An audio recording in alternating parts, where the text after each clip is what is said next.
So hard. Dude, I believe it. Okay, let's try it again. Audience of one. Here we go. Audience of two. Yeah.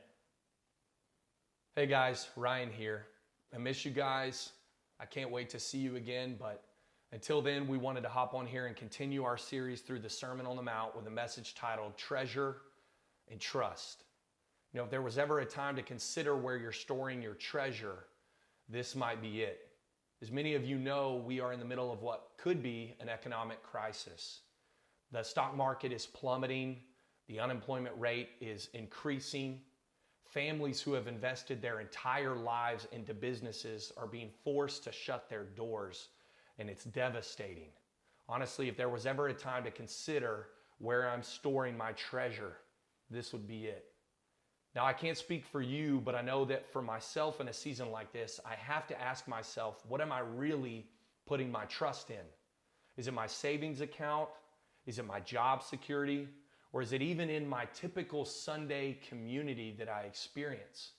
If all those things are stripped away from me, what am I really left with? In fact, what am I truly trusting in? Because according to Jesus, your treasure and your trust are completely connected. Listen to what he says in Matthew chapter 6, starting at verse 19, as he begins this discussion on treasure and trust. He says in verse 19, "Do not lay up for yourselves treasures on earth, where moth and rust destroy, where thieves break in and steal. But lay up for yourselves treasures in heaven, where neither moth nor rust destroys, and where thieves do not break in and steal. For where your treasure is, there your heart will be also."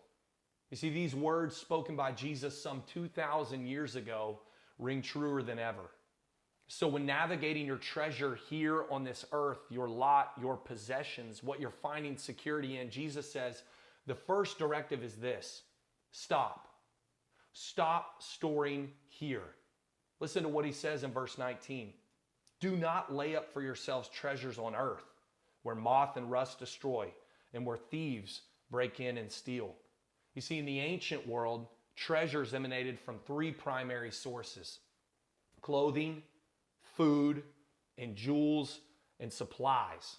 But the problem was that each of these resources could either be stolen or destroyed. Jesus says where moth and rust destroy, where thieves break in and steal. Moths would have eaten away at your clothing and deteriorated it. The rust was this idea of corroding, or the possibility of your food deteriorating and ultimately having a brief shelf life. Or really the idea of thieves breaking in and stealing. There weren't security systems in this day and age, so everything you had and possessed was vulnerable, was fickle, and ultimately was unreliable. So Jesus says, stop.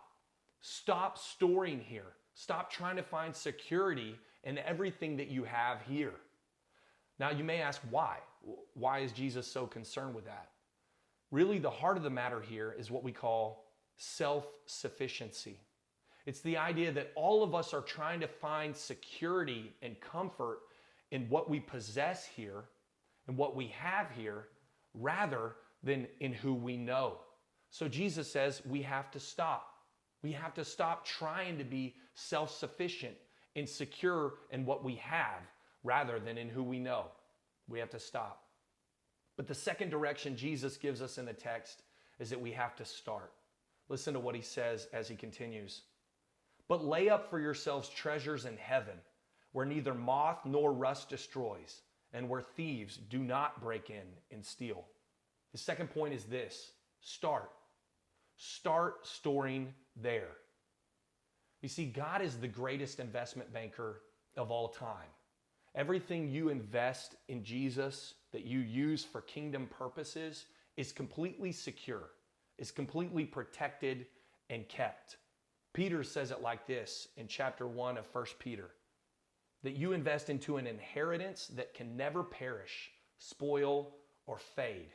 It's an inheritance that is kept in heaven for you. That means that anything you use here and now to invest in kingdom purposes, that it's completely protected. It's completely secure and kept because God is reliable. One pastor said it like this: you can't take anything with you, but you can send it on ahead. In fact, in the Gospels, Jesus even says that anything you leverage here and now for kingdom purposes, with a mind of storing it there, Jesus says you'll receive 100 times as much as what you invest. Now, if you know anything about finances, you know that a return on investment of 100 to 1, those are pretty good numbers. Jesus says it like this in Matthew 19:29. Everyone who has left houses or brothers or sister or father or mother or wife or children or fields for my sake will receive 100 times as much and will inherit eternal life. Jesus is saying, listen, it doesn't matter what you have here or lose here. It could be your family or friends in this time of such uncertainty with our health or even our wealth. Jesus is saying you have a secure deposit in eternity because I am completely reliable. You can trust me with everything you have. So Jesus says, stop storing here and start storing there. Now, the last directive that Jesus gives us is really the heart of the whole matter. Listen to what he says in verse 21. For where your treasure is, there your heart will be also. Jesus' last point is this: check. Check where your treasure is and find what your trust is in. I'll say that again. Check where your treasure is and find what your trust is in. You see, when Jesus says there your heart is, the heart was the core of a person. It was the center of their emotions, their will, and their reason. So the idea here that Jesus presents is when you find where your heart is, you actually figure out what your trust is in. Jesus is saying, trace your treasure. Wherever you're finding all your security or storing everything that you're trusting in, what you find is as you trace your treasure, you find your trust. Now, for most of us, we really don't know all the time where we're storing all of our treasure until one, it's either taken from us, or two, we are pressed with a choice. I'll never forget graduating college and entering the job market for the first time in my life. It was an extremely anxious season for me. I remember spending countless nights up praying and asking God for direction with little to no clarity at all. The first job offer I got was an extremely lucrative one. Now, I didn't grow up with a ton of money, and so it was extremely tempting for me, primarily because of the financial security it would have provided me and the comfort and opportunity I would have had because of the money. But the more I prayed about it, I just lacked a ton of peace about it because I knew that my motivation was completely for security here and now, not in the sense that I was trusting God with my life. Now, money is not a problem. It's not a problem to have money. The problem is when money has you.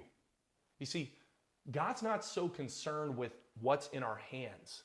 The problem is when what's in our hands possesses and controls our heart. Because Jesus is saying, listen, if you trace your treasure and where you're storing it, what you're finding security in, what you're finding out is that's what you actually trust in.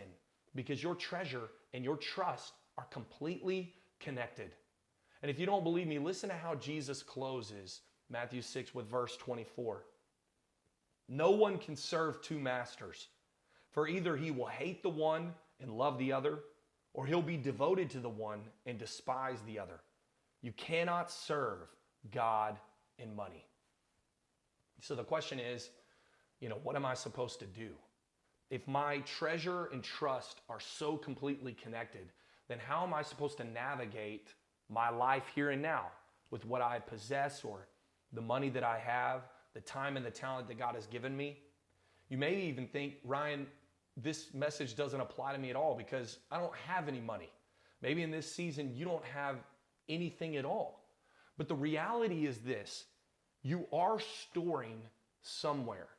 And all of us are finding our security in something or someone. The question is, where is that? So Paul when writing to his young disciple Timothy, leaves us with some really practical application I want us to consider. He says this in 1 Timothy chapter 6, starting in verse 17. Command those who are rich in this present world not to be arrogant, nor to put their hope in wealth, which is so uncertain, but to put their hope in God, who richly provides us with everything for our enjoyment. Command them to do good, to be rich in good deeds, to be generous and willing to share. In this way, they will lay up treasure for themselves as a firm foundation for the coming age, so that they may take hold of the life that is truly life. Paul says, listen, take your treasure, whatever you possess here, and I want you to consider two things. Number one is this: do good. You see, in this season, financially, you may be struggling, and that's okay. Listen, it's not just about money. It's about opportunity. Paul says, be rich in good deeds. Maybe you lack in money, but you have opportunity. Now, that's hard to navigate in a season where most of us are being forced into isolation in many ways. But consider, what would it look like to do good in this season?